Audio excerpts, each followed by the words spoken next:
there's Okay, a change. there's a change. Yeah, so they're not taking the Corki pinch. They say Jensen. It's weird though because like the Corki got a solo kill onto the Taliyah and then was a driving force in a lot of the game. I would say it was the Nidalee that didn't work out, but I do wonder if this is a jungle Taliyah and they're still going to go with something different for Jojo. It's a flexible pick, yeah, and it pushes Jensen's champions down a bit, but Jensen can also just play Corki. They can do Corki Varus and have both for days. We'll see. Yeah. The other option is maybe Cloud9 takes a page out of Dignitas' book and goes for the Vi to guarantee that lockdown combo, because one of the things that was really hurting Cloud9 is, yes, you have Jojopyun who was super fed on the Corki, but he had no guaranteed reliable lockdown to follow up on. The solar flares were whiffing, Vulcan couldn't get in range to follow up, and even when he did, he was way too deep, and Jojopyun did not have the safety to follow up on the engage. Absolutely. If this Sejuani hover is to end up being locked in, that's a full pivot, I'd say, for Cloud9. Going back towards a tank facilitating jungler for the rest of the team, and that's true. So we know the mid lane matchup now, Taliyah versus Hwei. Just a standard control mage mirror, basically. Jensen going to have a little bit less pressure around level 5 or 6, but maybe more long-range team fight damage towards the end of the game. Huh, that's a big pivot for Cloud9. Yeah. I mean, they shifted away from trying to snowball their lanes and using a jungler that benefits off of high-pressure lanes into, all right, Blaber, we need you to start leading the engage. You are on team fight duty. You're going to be the first one chucking and fishing for ultis to see if they connect. And there is the Zeri for Berserker. Quick question, Jatt. Do you know how many pentakills Berserker has gotten? On Zeri? Yep. 3. Is that right? Yep, that's yes. right. Wouldn't you? I think Kobe said that earlier in the day. I have no idea why he was talking about Berserker Zeri, but I heard that stat earlier. I have a lot of trivia stats to question you throughout the series. Oh, this will be fun. To pass the time, because I know you're infamous for that. And it looks like Dignitas are going to go back to the tried and true. Spica on the Vi, definitely dove a little deep a couple times, but you know what? That is the name of the game when you are playing for Vi. Yeah. It's comfortable. It's a little bit more dangerous when you're flying in through a Sejuani who's going to be pretty tanky, and also if you can't one-shot that Zeri. But like, the Vi is the pick into Zeri. Like, Dignitas has had responses for what C9 has thrown at them so far. Now, Dignitas are doing the right thing and trying to aim at any Enchanter supports that would pair really nicely with the Zeri. Lulu already taken off the table, whereas Cloud9 know that Dignitas have not locked in their support. I don't think Isles is going to get fancy with the Hwei and, you know, do a barrel and lock in the Hwei support. I think he's going to be on engage duty to follow up with Spica, so that Nautilus being taken off seems pretty right to me. I would agree. I do think melee supports are back, though, for sure. Alistair is always going to be a good option, especially for Vulcan. It's one of his best picks historically, I think.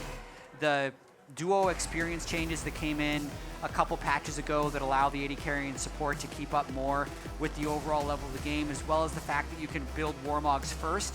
And I think just that flexibility that it gives you in the mid game, having a tank initiator who can take a bunch of damage while you're posturing for position or clearing wards and then come back to the fight at full health is just, it's so much value packed into one position that doesn't even need farm. And I personally think we're going to see almost all melee supports as this meta progresses. And I think Cloud9 might be setting up some type of bruiser pick, maybe a Camille for Thanatos. They're banning the Jax away, knowing that it is a strong counter pick into some of the top lane matchups. I'm not too familiar with the landscape as a jungle main myself, but for Dignitas, I don't know if they'll suss it out. They're going to see about just locking in their support, having to blind pick it, and boom!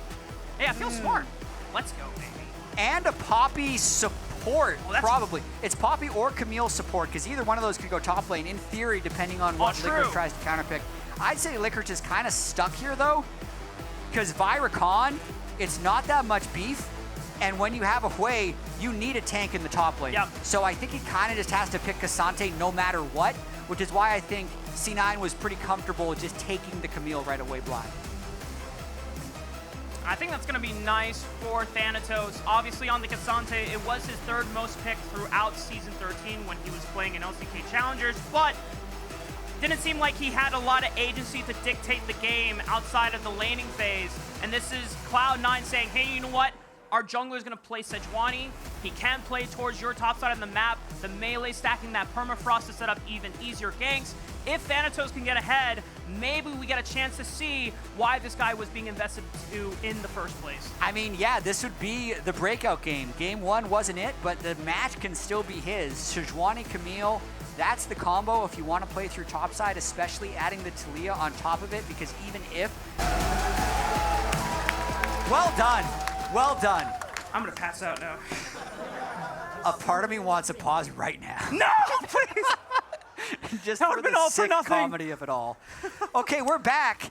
Game 2, Dignitas can close out the best-of-3 match against Cloud9 with the win here, or C9 can send it to Game 3. And this is the question we had to ask earlier. Is this Dig team a super team? It depends on your definition. I want to leave it ambiguous. Vote now in chat. If you looked at the peaks of all these players, I think you'd have a clear answer. If you have a different question for a super team, I have my answer, but we'll check in once chat votes.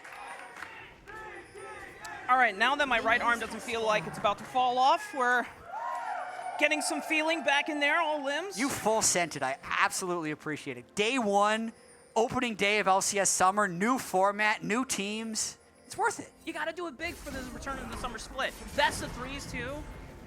I'm so excited for everything that's to come. And it's only the first day of the first week. We still have plenty of more action along the way over the next couple of months.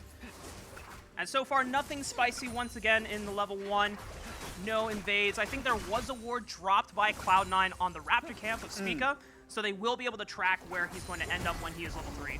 Yeah, and I think more importantly, they really want to know where Spica starts in the jungle here, because ultimately, I think they're going to be trying to stack a wave top lane and bring as many people as they can to take down the Ksante at some point, but we're pretty far away from that, and it's really just about making sure they can get to a point where Thanatos feels safe to play aggressive in the lane as Camille.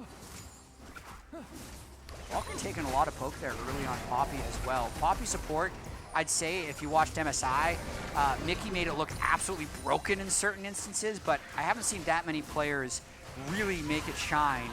And he can stop 3 members of Dig, yeah, with the steadfast presence, but it's you really just have to be super sharp on this pick to make it work, because it's not like he's got a Callista or something that he's able to shut down. Yeah, you do have a lot of all-in power in the early laning phase, especially since he took that Hail of Blades. If you find the angle, flash, wall slam, try to just burst either the AD carry or the support down and see if you can go look for a summoner trade.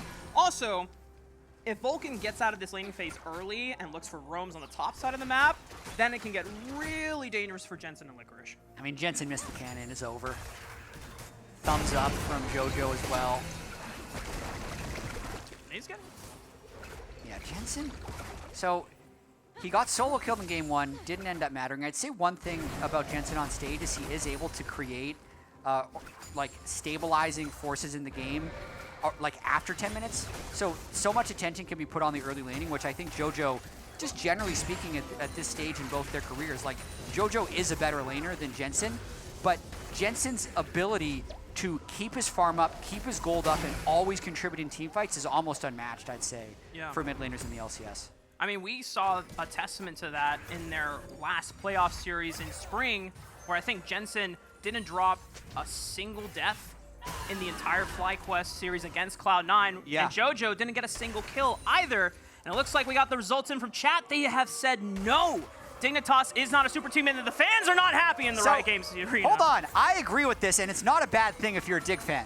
Like, Cloud9 was called a super team last split, and look what happened to them. You need to keep expectations in a reasonable place if you want to have the success at the end of the day. This is true. Super teams in NA do not have a great track record. So if you are a true Dig fan and you say Dignitas is not a super team, then they have better chances of doing well later on. Yeah, I mean, they're definitely not. 3 of the players weren't in the league last split. Like, yes, their peaks are all there, but it is absolutely a prove it or lose it split for so many of these guys. Like, Licorice was first team all LCS top lane with Golden Guardians. The org gets deleted, and then he doesn't find a team for spring split. Now he's back, 1 up against Cloud9. similar stories for Spica and Zven, just different ways of getting there, but they just didn't play last split, and they need to prove it before you're going to call them a super team, for sure.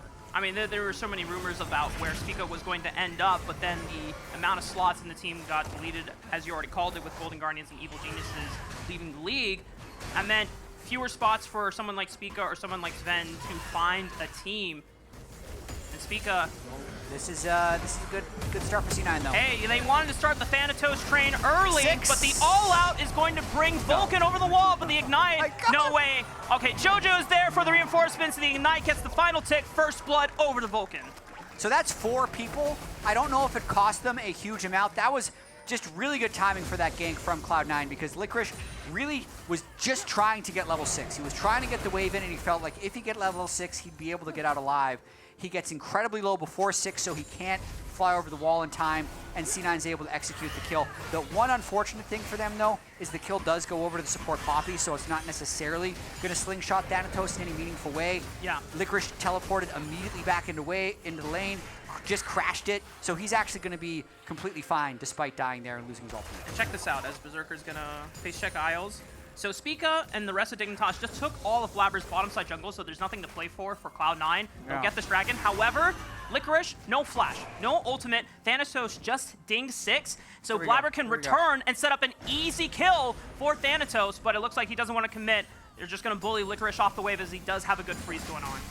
I mean, he had 75% health in Ninja Tabi. I don't know if just straight up ulting him in lane is going to be able to kill him unless you're actually bringing Jojo on that timer. So Licorice, good game sense, avoiding that gank, actually makes a roam here, and Jojo flashing the fear from Jensen, crucial, as that could have been lights out for him. Yeah, it looks like Blaber's going to be able to get the Void Grubs nonetheless. Licorice is going to say hi along the way, but he's got no backup. I mean, Blaber should be able to get this once the W comes off cooldown, and the smite, if he needs it, secures all 3 grubs. Yeah, generally speaking, that's a grub for Drake trade. Infernal Drake going over to Dignitas, and a little bit of interesting positioning. I'm looking at Isles down in the bot lane, actually, just getting vision down. So, am I reading that right? 87 to 60? No, 67. Oh, jeez. I was about to say, you that's need glasses, ridiculous. Jatt? Well, they changed the text. I'm not used to it yet. It's a new color. Everyone's adjusting to their new environment. There you go, there you go. Yeah, only up 7 CS, so pretty neutral bot lane. Now for Dignitas, the next line of play, Spica is level 6, has Cease and Desist available. No flash on Jojo. He should be the next target. Cease and Desist follows up, and Jojo has no way out. Dignitas with their first kill of the game. Got the flash from Licorice roam early. Jensen keeping the wave in a gankable position. Spica converting on that position. Well played across the board. That also takes Jojo off the map. So this stacked wave from Thanatos isn't a possible dive with the Taliyah jumping up. Allows Licorice to catch the wave. Overall, that's a very important kill for Dig. As we talked about before, when you are playing Vi and every time you have that ultimate up and available, you need to be hunting for summoner spells, you need to be hunting for kills. That guarantees that you are still relevant as the game continues to progress. Blaber has not found a chance to use this ultimate, I believe, because he wasn't 6 when they made the first gank on Licorice early on. The nice thing with Sejuani ult versus Vi ulti, it is non-committal. You fish, if you get something cool, you can follow up on the engage. If you don't, it's fine. You don't need to follow up as well. So Cloud9 are going to be thinking about where they can attack next. Licorice has all out, but still no flash, but it seems a little difficult to try and take him down, as Berserker's just going to pop the ulti and go in on Zven. But Isles is here to make sure that he can safely catch this wave. Yeah, Zven just having to back up a bit. Berserker's ultimate's going to make him less lethal in a potential fight. Vulcan just hanging out. That's a lot of damage, actually. Halo Blades plus the Zeri W. That's a nice amount of damage on the Isles. Both of these laners are chunked to below 50% HP. Not Zven anymore. He's now above it. I'm curious if Blaber's going to slink on over to the bottom side and look for a play and try to burn one of Sven's summoner spells, as he didn't have to burn any of them during that first game for a majority of that game. But Spica's here to protect it. Yeah, good defense by Dignitas so far, as long as Blaber can't find an angle. There's a lot of summoner spells up for Dig. I think Blaber's still looking for this. Jojo's moving over as well. They might try and 4-man or at least push them off the way. If you can do it from Fog and hit Isles before he has a chance to react, maybe it's the good play. Battle dancing over, Jojopyun follows up, and the cleanse immediately used, but Zven cannot flash in time as he already used it to try and gain distance, but he still goes down. Both of the summoner spells gone. Vulcan tried to use the Keeper's Verdict to hit Jensen, but he teleports in safely. The Spiraling Despair is going to do a lot of damage onto the members of Cloud9, and Dignitas will answer back. They interrupt Blaber's Arctic Assault, but they still fall to the power of Berserker. Zeri, Jensen, can he carry this through for Dignitas? Finds the Searing Bolt onto the last member. Berserker, the only one to survive, but it's a triple for Jensen. Jensen teleporting in to save the day. I feel like he landed absolutely everything. And that's the reason that was able to be a neutral play, because the setup here was so drawn out by Cloud9. They get Dignitas pushed back by using the Zeri ultimate. They bring the Taliyah over. They land everything on his Zven. They kill him, and you think, all right, that's a lost wave and maybe multiple turret plates. And this teleport from Jensen, Vulcan mistimes his ultimate, so that allows Jensen to close in on him a little bit. As they ult on a Jojo, Jensen is just dumping damage. Okay, he did miss one spell down in the bottom left there, so it wasn't absolutely everything. It was just everything but one. Lands the last Severing Bolt? Severing Bolt, yeah. I misspoke. I said Searing. I don't know any of the names. Yeah. So Vulcan there really regretting that missed Poppy ultimate, which would have prevented that triple kill in its entirety, and I think keeps Dignitas in this game. Yeah. Side note, when Hwei first came out, that was a fun exercise to learn all 10 ability names plus the passive. That like, Flowers can attest that that is just like, oh man, all right, well, 3 abilities on Q, 3 abilities on W, 3 abilities on E, and then ultimate plus passive. Good job that we have to live as Cloud9 gonna be making a trade once again. This time, it's the second dragon going their way, whereas Dignitas gets the second rotation of grubs. And already, the community is talking, and they're saying, we cannot be sleeping on Jensen anymore, guys. You just can't. I mean, he had a really good split on FlyQuest. He Yeah. just wasn't good on Annie. Like, that's also fresh start for him on Dignitas here as the caster curse commences. This is not just the caster curse, Jatt, it is the community curse. They hype him up, and then he is got overextended, flashing away, and it still doesn't matter. First turret likely going over to C9 here as well. More gold for Jojo from the turret plates. A couple of actually, to me, promising things about Cloud9, about what they've done in the last 5 minutes, even if Jensen did get the triple kill and it did backfire a little bit. It's their ability to create their own play. And I think that's one of the biggest things that stopped them from ever coming from a 15-minute gold deficit to win a game. And there was no Dragon up, there was no Scuttlecrab, or there's no Rift Herald up, and they created 2 plays around bot lane here. One got them the first kill and then the triple kill for Jensen, and the second there actually ended up killing Jensen. But if they can set up the map into positions where they can actually get things happening without like needing a dragon to be there, it's a really good sign, because they're so good in lane and they're such talented players. Seismic shove off of Vulcan's wall slam. Spica might be in trouble. The Ignite and the Keeper's Verdict interrupting his Vault Breaker. One more threaded volley would do the trick.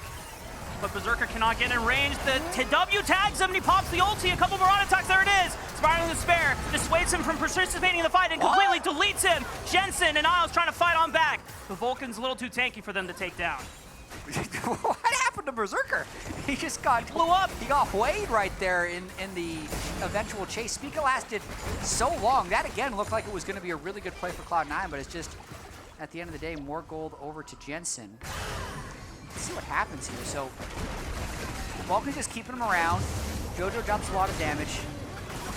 And then if they could kill him here, it ends up being a really clean play. But then the extended play, Berserker flies over. I just want to see, okay, name these Hwei abilities.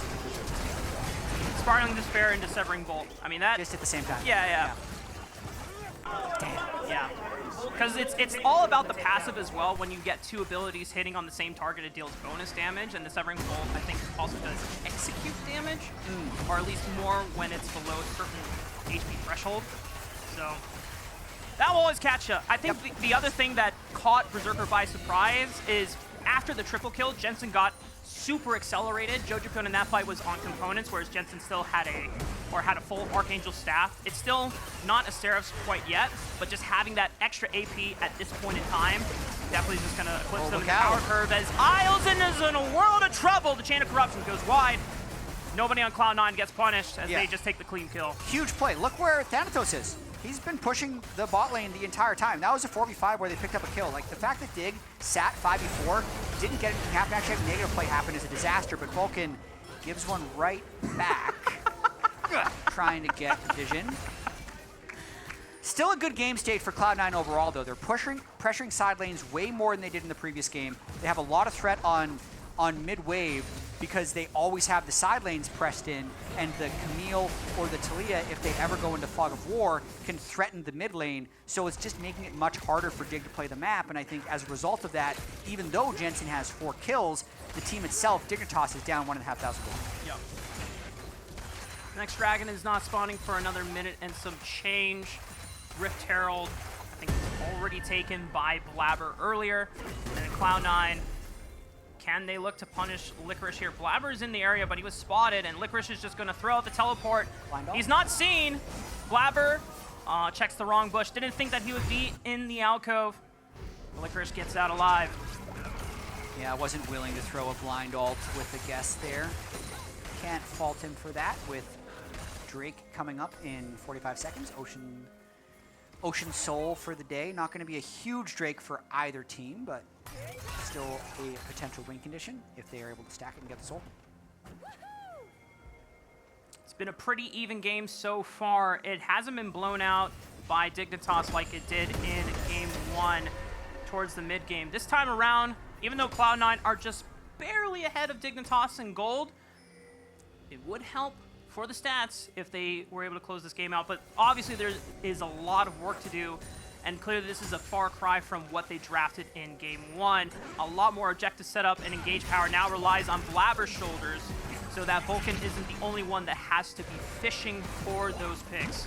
Yeah, I will say Dig has more range, so if you try and 5v5 them or 4v4 them in the mid lane, a lot of times Dig will win the poke battle. I think C9 will need to be able to push side lanes and then collapse on them, or wait until Dig gets too aggressive checking space. But you can see there, even without Vi showing, they are able to push C9 out of river because of their range advantage from Hwei and Varus.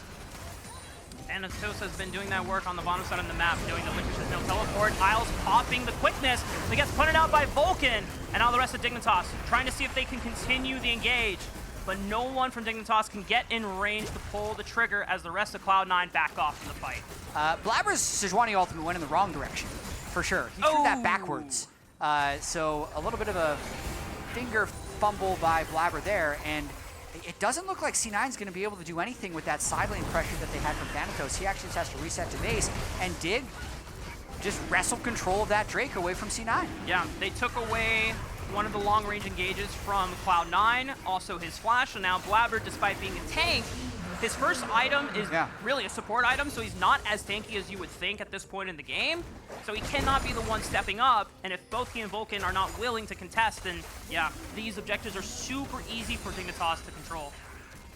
Yeah, really important split for Blaber coming up. I think obviously everyone was disappointed with their spring split performance, as Isles is just fighting for vision, and C9 is right back to trying to pressure side lanes. But Blaber definitely had one of his worst splits in a while, not making, I don't know if he made any, definitely didn't make first or second team All-Pro. Yeah. He was further down that ranking than I've seen him for years. Game 1 here, 1-7 on Italy. Game 2 here on Sejuani, wanting to get the win. And here comes Spica. Decent assist right on the Jojo. He flashes away in time. Isles is in trouble, dancing away. But Spica doesn't have that mobility or the flexibility to get out alive once he commits. Thanatos is onto the back line. Pops the Hex-Up ultimatum looking for one more. But he dives too deep and doesn't respect the damage from Jensen. Licorice from the side picks off Berserker. And now Cloud9 are on the run. Oh, Thanatos goes too deep. He saw the kill, ends up falling to the turret, and what had started with the Spica kill ends up 2-1 in Dignitas's favor. More Hwei damage. I want to watch this one more time because the look seemed pretty good. Varus ult into Vi ult, but Jojo doesn't get bursted out. Seraph shield comes in huge for him there.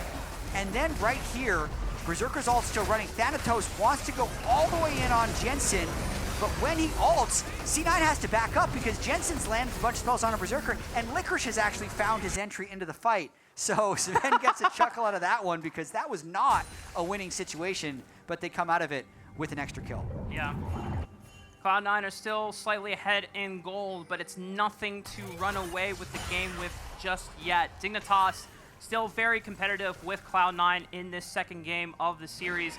As the Baron has just spawned, the rest of Dignitas seem like they are setting up a hover play to make sure that Jensen can crash this wave safely, maybe contest for tier 1, but as Cloud9 start to shift their members from mid to top side, they recognize it is no longer safe to take that fight. Absolutely.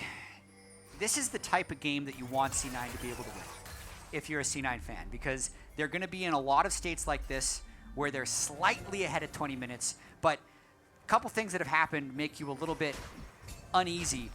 Losing control of that third Drake when they got pushed out of mid lane, and the overchase on that last fight, but they still are able to create these winning map positions. They just have to be able to convert off of them. Deeper vision, actually execute the flanks in strong ways, and get the lead. I think right now with Baron up, it's not exactly something any team can rush. No one has crazy Baron damage, and the next Drake being in 2 minutes, you're just kind of holding steady and needing to see a strong Drake setup here for Cloud9 for the next Drake.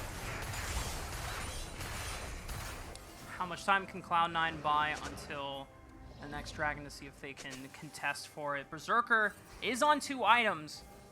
He doesn't have flash for the next fight, would have to wait another 2-3-ish minutes before he feels safe committing fully into the fight. The rest of Cloud9, no flash on Jojopyun, no flash on Vulcan, no flash on Thanatos either. Blaber's the only one that has it, but this gives a plethora of options for Spica, who can commit with a cease and desist, and it's just incredibly easy for Jensen and Zven to follow up with their long-range poke. Just looking at the waves, though, it's like so pushed in on top, so pushed in on bot, mid lane pretty deep. If they can get the vision line kind of up to here, it becomes a lot easier to start actually getting picks at Drake, but it's just so difficult for Dig to group up and feel safe because they're not winning either of the side lanes. It seemed like it was working that well for Thanatos early on, but now, without a flash, it's a little more dangerous to be overextended on the side lane. He has teleport, so he can always join on the cross map if things get a little hairy for Cloud9. Keeper's Verdict will punt Spica away, and that buys enough time for Cloud9 to make this quick play on the tier 2. Yep, some juicy gold in that tier 2 turret. 30 seconds until the next Drake, though. C9 might then end up being a little bit slow to that objective. Dig just needs to stick around a bit to make sure that it's not a Baron sneak, but then I think Dig is going to have pretty good position for this next Drake, even though it seems like a nice play for them to get that top turret. Oh, they actually overstayed in the top lane just now, trying to get Jensen, but Jensen threw some skill shots and pushed them back. So they're incredibly late. 5 seconds before Drake is not necessarily when you would want to recall. But with both teams being late, I think it's going to be a battle over that mid wave, much like we saw for the third Drake. Yeah, and Berserker's the first one to touch it now. He can't really step up super aggressively because he has to take caution if Spica is waiting around. They didn't have vision of where the buy was sitting. No flash, meaning that he would be in a world of trouble if he didn't have a wall to skate on over away from the ultimate. But he's able to cautiously take it. The rest of Dignitas now trying to fight for posture in this bottom river. Berserker should be the first one to touch this wave again, but a teleport coming in from Jensen so he can join the fray. The rest of Cloud9 trying to fight for control, but Dignitas on the ones in the river, and that just makes it even more difficult for Cloud9 to contest. Yeah, it is a little tricky. If you're the team to start Dragon and you're not ready to fight, sometimes it actually just opens the door for the other team to collapse on you because they're doing this without mid or top prio. So that's actually how C9 could flank them. Doesn't seem like it's going to happen. Not what they want to do. But Cloud9 will try to brute force for this next wave. They're early crashing it, catching it high. The Weaver's Wall is going to cut off Dignitas. They don't necessarily need to engage. Just bully them away from the wave so that they can get this tier 2 and at least trade something for the Dragon. So they're getting more gold.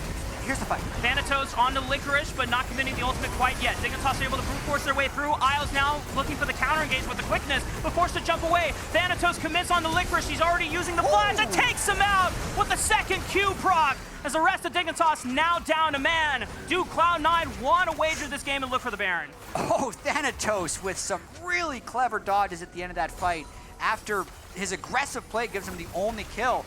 And that's going to mean they want to start this Baron straight up. There's a lot of cooldowns burned, no Varus ultimate, no Rakan ultimate, and that Baron's already at half health. Thanatos is coming in with the teleport, so he's able to join back at full HP. Vulcan, nice keeper's verdict, punch Spica away. They know that Spica was known for the king of Baron steals. Even when he debuted back on TSM, they don't even give him that chance. Get him straight out of there and get their biggest lead of the game. Most turrets down already outside of the base and wearing a Baron buff. They did give up Soul Point though, so it is important that they make something happen with this Baron buff to extend this gold lead to a point where they can have meaningful item differences on their carries, which they kind of have right now. 3 items on Taliyah, 3 items onto the Zeri, and 2.5 onto Thanatos, who really his aggressive play unlocked that entire sequence for C9. Yep. It's just a great pick opportunity, and Cloud9 just kind of punishing Dignitas for trying to brute force their way through the mid lane, not respecting the pick potential that Cloud9 had. Licorice still no flash. Gonna get engaged on by Cloud9, but it's very tanky. It can tank a lot of that damage, dropping to only 2/3 of his HP. Thanatos pushing in the mid wave. Rest of Cloud9 trying to lay the siege down through both of these minion waves. Oh, Licorice has no flash, but oh, Thanatos jumped on. Spica committing with the cease and desist. Isles and Zven all on top of him as well. Blaber cannot save, and the Glacial Prison is a little too late. Thanatos goes down, but it does come at the cost of Dig's tier 3 in the bottom lane. I think if you're thinking about the worst and best things that happen when the other team has Baron, that's really high on the list for Dig. They traded the top turret for 2 turrets bot lane, sure, but then they get a kill onto Thanatos, and now we're even counter-pushing the mid lane with a numbers advantage. First one away. Oh, wait, what landed? That's a lot of damage on Jojo. That was a nice root onto Jojopyun, and he goes down. The Jensen spiraling despair. It's all disaster for Cloud9. And Dignitas have the push. They commit the flash over the wall and fight Blaber as well. Spica laying down the pain, and Dignitas throw a knockout punch right back. What a comeback there by Dignitas. 5,000 gold down, not having the Baron buff, and they just wipe C9 in the mid lane. If they had more minions, they could have taken that push extremely deep. Jensen continuing to land the skill shots. We're going to watch not the first pick, but the second pick here, where C9 is just trying to get back under their turret, but the first root lands, and that's kind of how this team composition works for Dig. If anyone gets the first CC, they're blowing up the rest of the team. Because the original pick onto Thanatos, I think at the start it was just like a vault breaker from Spica. Yeah. They changed that with Rakan, they changed that with Varus ultimate. He was dead before he could move.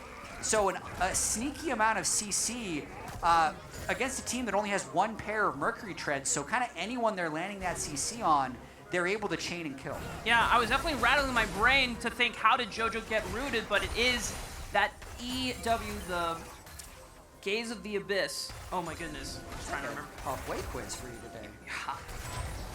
Uh-oh, Spica's found another target on the Thanatos. No flash available for him, and he gets deleted by Zven. Another stellar game on this Varus. It has been a little bit more competitive from Cloud9's side as they're still ahead in gold, but Zven is still proving to be an absolute beast on this champion. C9 was 5k up with Baron. Now they're 1k up with 4 players and facing Soul. Glacial Prison right on top of Spica, trying to get the counter engage. The Weaver's Wall cuts Spica off from the support of Dignitas, and he gets taken down. Dragon is about to spawn in 30 seconds. Spica won't be up for another 40. This should be Cloud9's Dragon. Oh, it's a banger alert, though, because it is 4v4, so Dig is not going to want C9 to even start this Dragon. They're going to try and push him off here and maybe buy some time for Spica to make it back. If they're too greedy, though, Thanatos will teleport in behind them, and then C9 will have a 5v4. Yeah, there's multiple wards in the jungle quadrant right above. I think that the wolf camp, or just to the left side as well. They have to respect any teleport flanks from Thanatos. He's actually just going to teleport to the mid wave instead. Vulcan taking a lot of damage from the Chain of Corruptions at the poke. Yeah, and Dig has so much range. They can't full commit, but if they can poke them out and get kills. Vulcan goes down, but it's a trade of supports. Cloud9 still having Thanatos, so it's a 4-on-3 for now. Spica just respawned and is running from the base, but I don't think he's going to get in here in time. Maybe if Dignitas can find a lucky snipe, maybe Zven can channel his Unagumu Yushi, but he's already fired the arrow, and the secure is there for Blaber. Jeez, they were moving up with a lot of confidence there for not having Spine. I thought they were going to try some type of fight, but just didn't have the tools. Oh, we got a game. Yeah. I mean, we might have an incredible series if C9's able to pull this one out and go to game 3, because this game itself is so incredibly close. Soul Point stopped by C9, but still this, like, I'd say early season jitters from Thanatos, like getting caught out in the side lane twice, but also making some incredible plays that opened up the game in the first place for Cloud9. And then just incredibly steady play from Jensen and Zven. Like, they are putting out so much long-range damage in any of these fights that Dig take. Yeah, we have to remember that this is not just Thanatos' LCS debut. This is his Tier 1 debut, because he was in the LCK Challenger scene for so long under the D+ Kia banner, even back when they were DAM1 or DWG Kia Gaming, and he was on their academy team towards the tail end of 2020 before getting promoted up into the Challengers team in 2021. I mean, this guy has been under pretty much one org for so long, and then now being given that chance to play on a Tier 1 stage here in the LCS for Cloud9. And to be frank, this isn't the first time that Cloud9 has made an investment into an LCK Challengers prospect. You remember when Berserker came from T1, and he's had a remarkable career so far. And speaking of which, you told me that Berserker has 3 Zeri pentakills in his career. Yep. These are some of the pentakill prerequisites. Sure. 4 full 80 carry items at this stage in the game. He's very strong. If he doesn't get poked out at the beginning of the extended fight, he could be a machine. Remember, Dig has a little bit more range, so they can outpoke them, but if C9 find a clean engage, they'd have the advantage, I'd say. Yep. Vulcan is looming on the right side. Keeper's Verdict will punt 1. They pop the spell shield from Zven, so he could be a target if he gets too close. Keeping his distance, fires an arrow. As the rest of Licorice's health bar is starting to evaporate, Thanatos locks him down. The all-out pulls him away, but he still goes down for his efforts. Vulcan picks up the kill, and the rest of Dignitas are on the run. Varus ult missed there as Dig was trying to stop the engage, but Jojo goes very low. I think he just needs to reset, teleport back, and then maybe they think about making a play for Baron. C9 does kill it quite quickly with Berserker's current items. Cloud9, do they want to start this Baron? Berserker saved ult that whole time, so he still has it if Dig tries to fight. He's ready for another pentakill to add to his career if he can find the angle for it. But Licorice would have to spawn and then give him another kill. 6k HP on the Baron. Cloud9 turn off of it. They don't want to take too much poke from both Zven and Jensen. Don't want to flip it either with Licorice being up in 8 seconds. They don't know that Licorice doesn't have TP. The timer's close enough that he basically would have it when he spawns. Yeah, it's going to be up in 7 more seconds now that he's alive. So just the kill and a reset as the game intensity stays about the same. It's awesome, man. I was talking to Pacer Time backstage, and I said, Julian, my dream today is we get both series going to all 3 games. Yeah. And we are definitely in position for it if Cloud9 can close out this game. As Vulcan slams us into the wall, pops the quickness, it doesn't do a damn thing! The rest of Cloud9 pop him like a balloon, and the rest of Dignitas now have to work with only 4 members, while Cloud9 have the freedom to turn on this Baron. And the engage now for Dig is so weak without Isle, so I think they might end up giving this Baron over. It's already at 6,000 health. Dig, they just can't contest it. Yep. Dignitas, the best that they can do is go for the mid wave, and even Jojo threw out the Weaver's Wall to cut off that minion wave to stop it from crashing to the turret. Okay, first Baron. Let's take ourselves back to about 8 minutes ago. They were 5,000 gold up, trying to push. Thanatos gets picked. It backfires. Dig closes the game. Round 2, how does C9 improve it this time? They have all 5 people in the same wave, just trying to brute force this turret down. Keeper's Verdict, they go for Zven, but he pops the cleanse and is able to get away, dodging the seismic shove with just a simple sidestep. But the Tier 3 is fell on the top side of the map. Dignitas now have to dig deep and see if they can continue to withstand the line, or Cloud9 will close out this game. I don't know how they're going to play this, though, because they didn't actually kill the inhibitors, so they're not going to have a push in the top lane there. And I think because it's Soul Point for Dig, C9 just have to 5v5 this. With the Baron buff, it makes it easier for them to get mid-push, but they're still going to have to be able to push Dig off of this objective, which it's been a struggle throughout the game. This series of events in this next 2 minutes could very well spell the end of the game. Berserker poking over the wall with the W. Dignitas trying to find posture in this river. Licorice is the first target. Isles again! It's Isles! Licorice still safe. but Isles getting popped once again. A 4v5 now in favor of Cloud9. Dragon is alive for the taking, and that surely should be theirs to secure. Dig just doesn't have vision. And Isles is running around trying to get it, and C9 have just put a target on him. Pick him for Baron, pick him for Drake. Both teams now on Soul Point, but the gold lead for C9 increases. It's getting incredibly difficult too. You can see that Isles is trying to move with Spica, trying to move with Licorice, and for Isles, he has a lot more mobility and flexibility to get out of sticky situations. The problem is he's not the most durable support either. Knight's Vow and Locket is only going to keep you alive for so long. Not having the income of a top lane tank like Licorice is playing on Ksante. And now the rest of Dignitas going to have to hold the line against Baron-empowered minions. I mean, Spica, what are you doing, man? He's over by Raptors as C9 is pushing this inhibitor. I guess it's fine.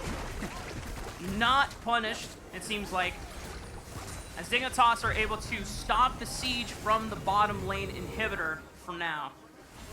Yeah, okay. I mean, with a minute left on Baron buff, I thought C9 was going to play more aggressive there, but they may have ran out of wards and didn't have good vision in case Spica, you know, came around the corner. And just sent it for maybe Jojo or Berserker. I mean, both of them have Flash and, at least for Berserker's case, Cleanse, so they're extremely safe from just a single target pick from Dignitas. Yeah. They would have to be extremely out of position at this point to really go down in a fight. Yeah, I kind of feel like if Dig wins this game, it has to be through picks. Yep. I think if you're entering into a 5v5 against this Camille and these Berserker Zeri items, I think you kind of just lose. So anytime C9 wants to make like a snap engage, it's likely going to work. But if you get outpoked or if you get picked, that's how Dignitas would have an edge. So it's up to Cloud9 to not dilly-dally and take their time in making the siege happen. As soon as they find an angle, you have to hard commit, you have to brute force before Dignitas stacks too much damage from the safety of long range. The rest of Cloud9, no more Baron buff on their side to make the siege even easier. Licorice is catching the wave on the top side of the map, still has teleport. Are there any wards that Cloud9 have to be concerned about if they overcommit and get flanked on by Licorice? There's a couple in this jungle quadrant. The Licorice flank is not that deadly because Berserker can just duel him at this point. Like, yeah. Berserker's so strong on Zeri. So Dig doesn't have that many options, to be completely honest. But I thought this game was going to be over 7 minutes ago when C9 had the first Baron and were pushing, but Dig managed to fight back. And Jensen does have 4 full mage items on Hwei. If anyone groups up, he's just going to kill everything. This is very reminiscent of Cloud9's game against 100 Thieves during Spring Split, where it seemed like they had a strong lead. Berserker was on Zeri. He got a pentakill, but they couldn't close out the game. And then in one team fight, when the death timers are that long, if you mess up at that point in the game, all those efforts just completely washed away. So they have to be cautious. Bloodthirster completed for Berserker now. Gonna make him even more lethal. New Bloodthirster as well, no crit. Just attack damage and a whole lot of lifesteal. As well as the overshield. This is you're right, this is the type of game C9 need to win. And it's the type of game that they had a hard time closing in spring. But in their defense, anecdotally, I feel like there's been a lot of really long games around the world. Yeah. Early on in Summer Split. Not sure exactly what it is. Might be held back. Blaber, watch out. Base checking and gets hit by the Spiraling Despair. Thankfully, will not go down for the sake of Cloud9 fans who are feeling the stress and the anxiety of this never-ending seeming game. That was good, though, for C9. He didn't burn anything. Warmog's going to bring him back up. Isles lost Ignite and Rakan. Yeah. So he won't have that when Baron spawns, and C9 might just use that as their way of creating a game-ending fight. Cloud9 do have to be careful, though. They've been doing a great job of keeping Spica away from the Baron pit. They know his history of being able to be clutch and steal away these pinnacle objectives when it matters most in his career. And so far, Cloud9 haven't gotten a chance to bully him out of this jungle quadrant quite yet, but they're going to pull the trigger on the Baron now. Yeah, no Rakan ultimate, no good vision for Dig. They get the Scryer's Boom to know it's around, but there's just too much to keep him out of the pit. Nice Weaver's Wall will keep Spica at bay, and Vulcan pops the Blast Cone. No one can get in. Baron is secured by Cloud9, and Soul Point is on the line in 10 seconds. Yeah, but the wave's still heavily in favor of C9. Same situation here for Dig. Their patience is going to be running a little bit thin. Thanatos is threatening that inhibitor. He's just going to take it. Yeah, Dignitas have to choose. Do you want to contest Soul, or do you want to save your base? Because Thanatos is making short work of this inhibitor, and he's got Baron-powered minions. He can look to end. He's actually teleporting to make sure that he can get out alive. And the rest of Cloud9, Thanatos going into the mid lane, gets locked down by Spica. Can they have enough damage to burst him out? Thanatos is barely going to live. Thank you, Ocean Soul. Cloud9 sends your gratitude as Dignitas do not get the pick on Thanatos. Even the Guardian Angel would have kept him alive with the backup arriving from C9. It is seeming more and more inevitable that, as you wished, Raffaa, we're going to go a full 6 games in the first day of the best of 3 LCS summer split. Bonus League of Legends coming at you if Cloud9 can close this one out. Here's the Weaver's Wall. Ben still has Splash and Cleanse, and he's got the spell shield from Edge of Night, so he's safe for now. Licorice tries to take up as much damage as he can, but he gets flipped by the seismic shove. He is taken out. The Berserker is going to flash forward. Tries to get some damage down. Does not pop the ultimate quite yet. Rest of Cloud9 making the siege through all 3 lanes. As Isles is going to pop the quickness, Jojo flashing forward and getting the stasis down to protect him. Zven is taken out of the game.